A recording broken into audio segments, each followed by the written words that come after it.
Okay, this is probably the most intense crash my drone has ever endured, and surprisingly there's no major damage. It is still 100% functional after this crash.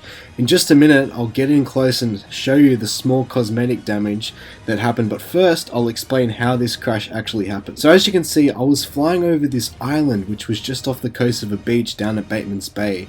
And I saw this little beach on the island and I thought, wow, that'd be quite interesting to get in close and get a closer shot of it.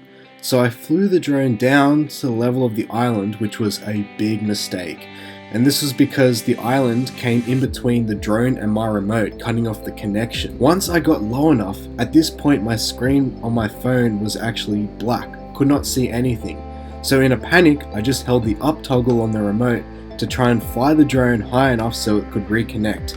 But for some reason in the poor connection, it didn't fly up, it just flew forward into the rock, did a flip, and miraculously there was no damage to the propellers, so it was able to keep flying up and regain connection to my remote. And from my perspective at this point, there was nothing wrong. I thought it had just flown up, reconnected.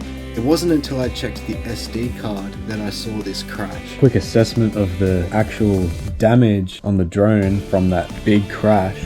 Surprisingly, very little damage. Let's have a look. When the drone actually came back, the first thing I noticed was there was a bit of dirt along here. At the moment, the only lasting damage on it from that crash right now is this small crack here in the plastic. And this plastic bit here seems to be a bit loose compared to the other side, which looks like it's, oh, maybe it's not, but this definitely looks a bit more loose than the other side, and there's a bit of a dent on the front where I'm assuming this corner here has made the impact with the rock.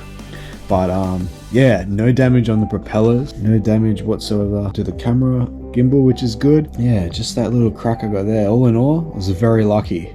I think I've learned a very valuable lesson from this. It was a close call and the wake-up call that I needed after becoming way too overconfident in my drone flying. But you live and you learn, and I can say if there's anything to take from this video, it's make sure when you're flying your drone there's always a straight line that can be drawn from your remote to your drone so you can avoid these disconnections.